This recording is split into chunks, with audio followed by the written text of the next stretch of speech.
What a beautiful setting here in the BT kitchen, put together by Chef Eric Hanson and his team at Niche Restaurant. It's great to have you back, Chef. Oh, thank you very much. You've got a big day coming up just less than a week from right now. Next Tuesday, your Taste Alberta Tuesday.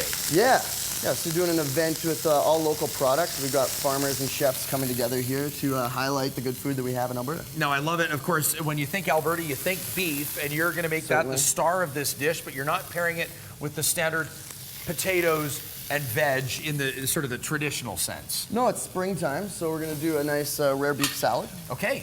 So we're searing our meat off in the pan, and then one important thing to remember when you're searing meat in a pan is to let it rest after you cook it. So you want to cook it about halfway, let it rest in the pan for a few minutes, just to let it relax and let all that meat really become as tender as possible. We've seen what happens when you cut into beef before it rests, and you lose pretty much all of everything that you want to keep inside to have that beautiful, tasty bite, right? Yeah. So here's some beef that we've completely let sear up.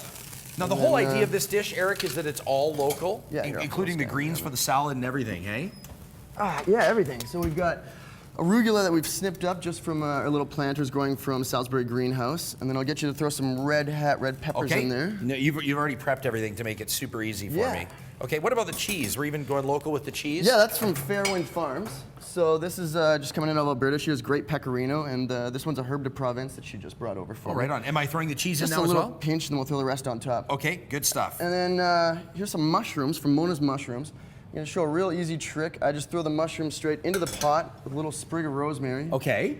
Tightly put the lid on, and then you're gonna leave this for several hours, giving it a good shake as you go. Wait, there's That's it. No water or oil or anything. So just nice and tight lid, and all the humidity and all the moisture will come out, and then we'll fast forward here. So a few hours later, on what sort of heat? Like out low of 10? Heat. Yeah, just low heat. Like 3 out of 10? Oh, even low. I'd say a 2. A 2 out of 10. This is one of those ones you wait. And this is what it gives you. Yeah, I've sliced these guys up.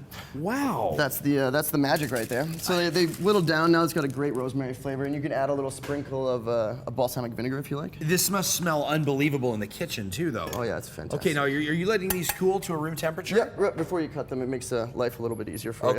Okay, good stuff. So then we've got a little bit of our vinaigrette here. So we've got some. What went into your vinaigrette? We've got some cold pressed canola oil. We've got some balsamic vinegar, but for this event on Tuesday, I'm going to be using a honey mead as a substitute. We've got a little bit of garlic, thyme. So then if you want to mix it all up together. Thanks for letting me get in on this action, Eric. So you're obviously taking reservations for next Tuesday. I would imagine it's going to fill up quickly because the whole beauty of your restaurant is you don't have 85 tables and everybody screaming. It's really small.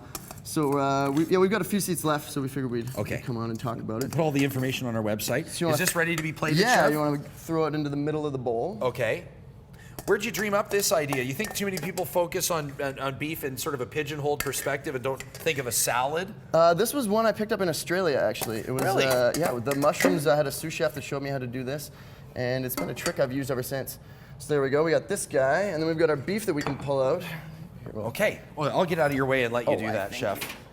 Appreciate that. This just smells unbelievable. So this guy here is a red onion jam. So like the mushrooms, all we did was take our onion, throw it into the pot, and then leave it there, shake it around, and at the end throw in a little bit of butter, red wine vinegar, and... At the end, though, again, you're not simmering it in the butter the whole time. No. So this is kind of this wonderful mixture or marriage of the rapidly or fast cooking beef, because you're keeping it rare, and then this long, sort of loving slow cook that you put in with your mushrooms and your beets. Wow. So finally, we've got, this is a little bit of bread. You can use any local baker. You can use Do you have a favorite local baker? Well, I'm gluten-free, so I use Kinnikinnick as my go-to, and also my own oven. But you're gluten-free yourself. I am, yeah. So my favorite baker is actually my mom. She is fantastic. There you have it. Here we are, and then top it with a little bit of cheese. That looks amazing. Is this going to be actually on the menu next Tuesday? Yeah, this will be the appetizer. I've thrown some chive blossoms on top of it. Sorry, this is the appetizer? Yeah, this will be the appetizer, the first course here. Love how you roll, Chef Hanson. There you have it. Look at that. Niche Restaurant's take on the local celebration that is a beef salad with mushrooms. Chef Eric, you've raised the bar and met expectations yet again. Thanks for all the information on Niche Restaurant on our website under the Inside BT link. Of course, you can follow Niche and Eric on Twitter as we celebrate Taste Alberta right here on BT. We're back with more from Bridget Ryan right after this.